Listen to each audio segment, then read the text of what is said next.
Okay, so here's my setup. What I've got is I've got a Canon 600D camera.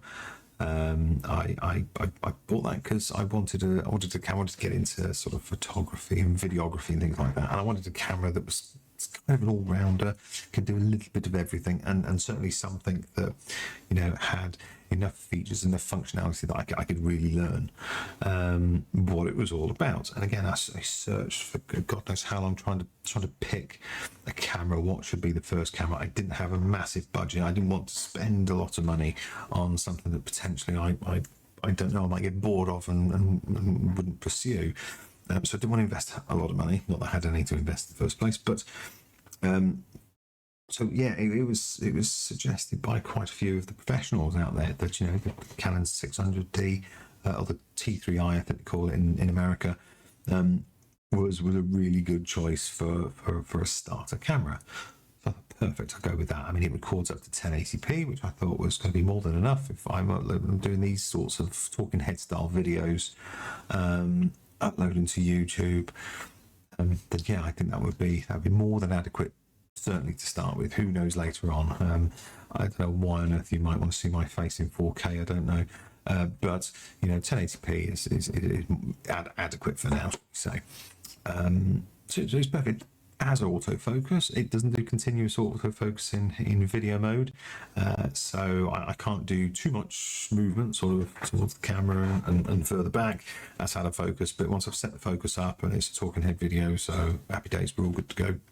And yeah, sort of learned some of the basic functions of the camera, some of the theory behind it all. Obviously, you've got things like, you know, your ISOs and your shutter speeds and your frame rates and all this, that, and the other, and your f-stops, and, you know, trying to learn all of this and how it all pieces together, how it all works. So again, not a professional, certainly not a professional, but yeah, it has been an exciting journey and a bit of a learning curve. So I got that all set up. I got my lighting set up, and again, that's a whole other subject as well, and there's so much to it.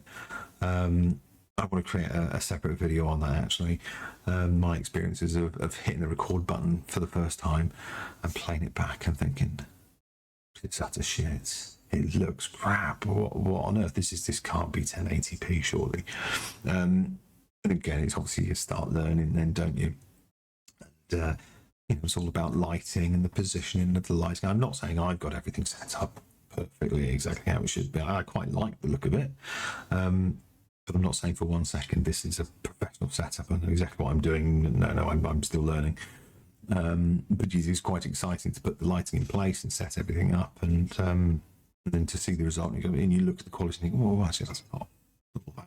It's not complete rubbish. So yeah, I digress.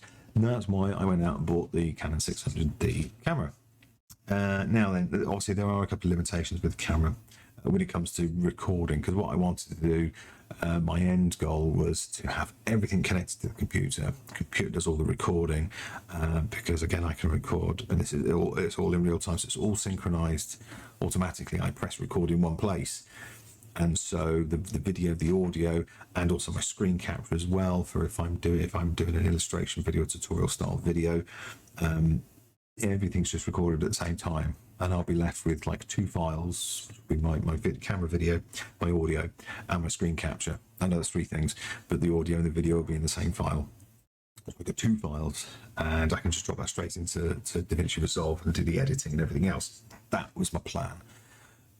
As it turns out, the HDMI output of the camera won't output at full 1080p.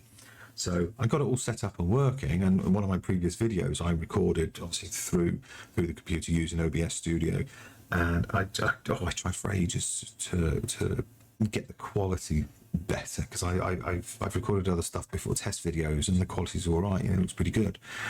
But this just looks crap, and I couldn't work out for the life of me what it was. And so I did a bit of searching online, as we do, a bit of research, and yeah, I think it's a limitation with the HDMI out.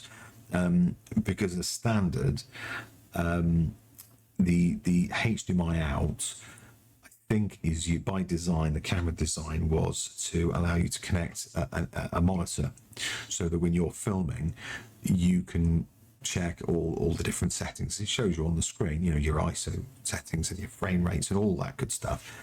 And it displays all of that. And there's no native feature to get rid of all that. So you've got a clean HDMI out. Just as well, the only way to do it is to use a third-party bit of software called Magic Lantern, and that will allow you to turn all of that stuff off. So you've got a nice clean output, just your scene, and away you go. And I just think because you can't do that by design, the camera won't allow you to have a clean HDMI output. I don't think it was necessarily designed to be used in that fashion, to be plugged into an external recording device, the computer, and to be used like that. So what I have to do now is, it's a major issue, but what I do now is I record my video, which is stored onto the internal SD card of the camera. I then record my audio, which is on the computer. I allows me to do all the processing and try and make it sound a little bit better. I'm no audio engineer, so I'm kind of just learning as I go along, but it definitely sounds better than if I use the internal mic. So that's definite. And then, yeah, all I do then is once I drop all that into DaVinci Resolve, then I just got to do a bit of fiddling just to make sure I get the audio and the video synchronized. Again, it's not a massive task. It is an extra step, but it's not something that's going to take me hours. It's adding hours of work. So yeah, that's how I do it. So I'm getting the best quality I can from the camera. I'm getting the best audio quality that I can with my limited knowledge on audio processing. And there you go. It's an easy little setup here for a home studio.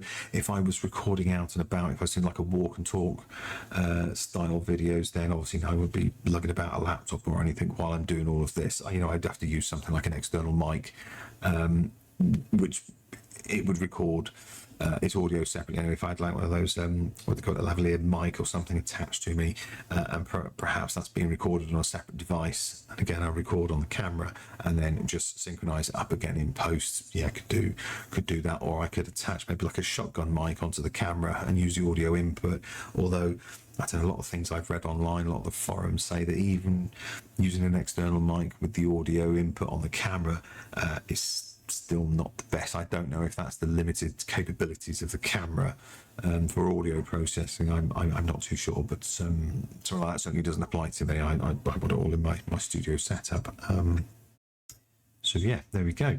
I hope you found that interesting. If it has been of interest and you've enjoyed it, then hopefully I might see you in the next one. So there we go. Take care. Bye bye now.